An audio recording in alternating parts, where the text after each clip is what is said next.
بسم اللہ الرحمن الرحیم بسم اللہ الرحمن الرحیم صلو علی الحبیب صلو علی الحبیب صلی اللہ تعالی علیہ وسلم صلی اللہ تعالی علیہ وسلم۔ بالکل اطمینان و سکون کے ساتھ توجہ کے ساتھ پوری بات سماعت کریں۔ نماز کے فضائل۔ میٹھے میٹھے اسلامی بھائیوں، ہر عاقل بالغ اسلامی بھائی اور بہن پر روزانہ 5 وقت کی نماز فرض ہے۔ نماز کے فرض ہونے کا جو انکار کرے وہ کافر ہے۔ ایک بھی نماز جان بوجھ کر وقت گزار کر پڑھنا یعنی قضا کرنا کبیرہ گناہ ہے، اور معاذ اللہ، اللہ کی پناہ، بالکل ہی نہ پڑھنا یہ تو نہایت ہی سخت کبیرہ گناہ ہے۔ بدقسمتی سے آج مسلمانوں کو نماز کی بالکل پرواہ ہی نہیں رہی، ہماری مسجدیں ویران رہتی ہیں۔ آئیے نماز کے فضائل پڑھیے اور دیکھیے اللہ عز و جل نے ہم پر نماز فرض کر کے خود ہم پر ہی احسان عظیم فرمایا ہے۔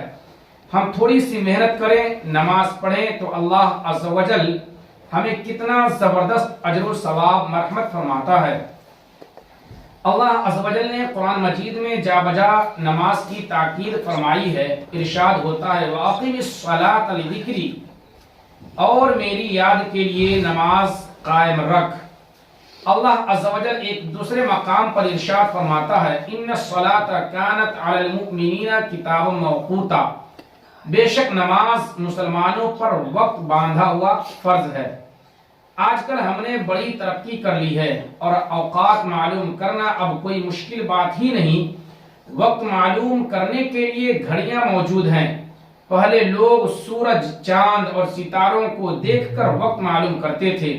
نماز کے لیے اوقات اب بھی انہیں ذرائع سے معلوم کر کے توقیت دان علماء ہماری سہولت کے لیے اوقات نماز کا نقشہ تیار کرتے ہیں، اور عموماً ہماری مساجد میں یہ نقشے آویزاں ہوتے ہیں۔ ہر نماز اپنے وقت میں ہی پڑھنا چاہیے۔ سیدنا ابو درداء رضی اللہ تعالی عنہ سے روایت ہے کہ اللہ عز و جل کی بارگاہ میں سب بندوں سے زیادہ عظمت والے لوگ وہ ہیں جو سورج اور چاند کا دھیان رکھتے ہیں۔ ساتھیوں نے کہا اے ابو درداء، کیا اس سے مؤذن مراد ہیں؟ فرمایا نہیں، بلکہ اس سے مراد وہ مسلمان ہے جو نماز کے وقت کا خیال رکھتے ہیں۔ ام المومنین سیدتنا عائشہ صدیقہ رضی اللہ تعالی عنہا سے روایت ہے، تاجدار مدینہ صلی اللہ تعالی علیہ وسلم ارشاد فرماتے ہیں، اللہ عز و جل ارشاد فرماتا ہے اگر بندہ وقت میں نماز قائم رکھے تو میرے بندے کا میرے ذمہ کرم پر عہد ہے کہ اسے عذاب نہ دوں اور بے حساب جنت میں داخل کروں۔ نمازی بڑھیا کی ایمان افروز حکایت۔ حضرت سیدنا نوح علیہ نبینا وعلیہ الصلوۃ والسلام کی قوم پر طوفان آیا تو اللہ تبارک و تعالی نے حضرت نوح علیہ السلام کو حکم دیا کہ جو اللہ عز و جل کے برگزیدہ بندے ہیں ان کو اپنے ساتھ لے لو اور کشتی میں سوار ہو جاؤ۔ آپ نے ایسا ہی کیا اور ایک بڑھیا سے وعدہ فرما لیا کہ جب طوفان آئے گا تو میں تم کو بھی ساتھ کشتی میں لے لوں گا۔ مگر جب طوفان آیا تو حضرت نوح علیہ السلام کو اس بڑھیا کے متعلق مطلق خیال نہ آیا۔ طوفان آ کر اپنی تباہیاں مچاتا رہا اور بڑھیا اپنے مکان میں نماز میں مشغول رہی۔ طوفان گزر جانے کے بعد حضرت نوح علیہ السلام کو اچانک بڑھیا کا خیال آیا اور بے حد افسوس ہوا۔ جب آپ اس کے مکان کے پاس سے گزرے تو دیکھا کہ بڑھیا اپنے مکان میں موجود ہے اور عبادت میں مشغول ہے۔ آپ نے اس کو سلام کیا۔ بڑھیا بولی کیا طوفان آ گیا؟ آپ نے فرمایا محترمہ طوفان تو آ کر گزر بھی گیا، کیا آپ کو خبر نہیں ہوئی؟ بڑھیا بولی واقعی مجھے طوفان کی مطلق خبر ہی نہ ہوئی، میں تو یہاں نماز میں مصروف تھی۔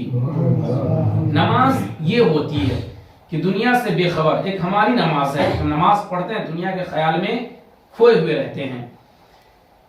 کیوں کر نہ میرے کام بنے غیب سے حسن، بندہ بھی ہوں تو کیسے بڑے کا کارساز کا۔ ارکان اسلام۔ ارکان اسلام 5 ہے۔ نمبر 1 توحید و رسالت، نمبر 2 نماز، نمبر 3 زکوٰۃ، نمبر 4 حج، نمبر 5 رمضان کے روزے۔ حضرت سیدنا عبداللہ بن عمر رضی اللہ تعالی عنہما سے روایت ہے سرکار مدینہ صلی اللہ تعالی علیہ وسلم فرماتے ہیں اسلام کی بنیاد 5 چیزوں پر ہے. اس بات کی شہادت دینا کہ اللہ عز و جل کے سوا کوئی سچا معبود نہیں اور محمد صلی اللہ علیہ وسلم اس کے خاص بندے اور رسول ہیں، اور نماز قائم کرنا، زکوٰۃ دینا، حج کرنا، رمضان کے روزے رکھنا. مدینے کے تاجدار صلی اللہ تعالی علیہ وسلم نے بارہا نماز کی اہمیت پر زور دیا ہے اور بے شمار فضائل بھی بیان فرمائے ہیں. چنانچہ حضرت انس رضی اللہ تعالی عنہ نے فرمایا شہنشاہ مدینہ صلی اللہ تعالی علیہ وسلم کا فرمان عالی شان ہے کہ اللہ عز و جل نے میری امت پر 50 نمازیں فرض فرمائی تھی. جب میں موسیٰ علیہ السلام کے پاس لوٹ کر آیا تو موسیٰ علیہ السلام نے دریافت کیا کہ اللہ تبارک و تعالی نے آپ صلی اللہ علیہ وسلم کی امت پر کیا فرض کیا ہے. میں نے انہیں بتایا تو کہنے لگے اپنے رب تعالی کے پاس لوٹ کر جائیے، آپ صلی اللہ علیہ وسلم کی امت اتنی طاقت نہیں رکھتی. میں لوٹ کر اللہ جل شانہ کے پاس گیا، ان سے کچھ حصہ کم کر دیا گیا. جب پھر موسیٰ علیہ السلام کے پاس لوٹ کر آیا تو انہوں نے مجھے پھر لوٹا دیا. اللہ عز و جل نے فرمایا اچھا 5 ہے اور 50 کی قائم مقام ہے، کیونکہ ہمارے قول میں تبدیلی نہیں ہوتی. موسیٰ علیہ السلام کے پاس لوٹ کر آیا، انہوں نے کہا پھر اللہ تبارک و تعالیٰ کے پاس لوٹ جائیے. میں نے جواب دیا مجھے تو اللہ عز و جل سے شرم محسوس ہونے لگی ہے. اللہ عز و جل اپنا قول بدلتا نہیں. حضرت انس رضی اللہ تعالی عنہ نے فرمایا شب معراج حضور تاجدار مدینہ صلی اللہ تعالی علیہ وسلم پر 50 نمازیں فرض کی گئی، پھر کم کی گئی یہاں تک کہ 5 رہ گئی. پھر آواز دی گئی اے محبوب صلی اللہ علیہ وسلم ہماری بات نہیں بدلتی اور آپ صلی اللہ علیہ وسلم کے لیے ان 5 کے بدلے میں 50 کا ثواب ہے. بندہ پڑھے 5 وقت کی نماز اور ثواب پائے 50 وقت کا. سبحان اللہ. موسیٰ علیہ السلام نے وصال ظاہری کے بعد بھی ہماری مدد فرمائی. میٹھے میٹھے اسلامی بھائیو، اللہ عز و جل کے پیارے نبی حضرت موسیٰ علیہ نبینا علیہ السلام ہم سے بے پناہ محبت کرتے ہیں. آپ صلی اللہ علیہ وسلم کو پہلے ہی سے یہ علم تھا اور ہم سست لوگوں کو پہچانتے تھے کہ 50 تو 50 یہ لوگ 5 بھی نہیں پڑھیں گے. انہوں نے 5 سے بھی کم کرانا چاہا، لیکن ہمارے آقا صلی اللہ علیہ وسلم نے پھر کم کرانے کے لیے اللہ عز و جل کی بارگاہ میں عرض کرنا مناسب نہیں خیال فرمایا. یقیناً اس میں بھی کوئی مصلحت ہی تھی، مگر پھر بھی اللہ عز و جل کی شان رحمت دیکھیے کہ ہم نمازیں 5 پڑھیں اور وہ ثواب 50 ہی کا عطا فرمائے. ہم حضرت موسیٰ علیہ نبینا علیہ السلام کا شکریہ ادا کرتے ہیں کہ ہم کمزوروں پر ترس کرتے ہوئے ہماری مدد فرمائی. کسی کو اچھا مشورہ دینا یہ بھی تو مدد ہی ہے. اگر آپ علیہ السلام ہماری امداد نہ فرماتے تو شاید 50 ہی نماز پڑھنی پڑتی. مختلف انبیاء علیہ السلام نے مختلف اوقات کی نمازیں جدا جدا مواقع پر ادا فرمائی.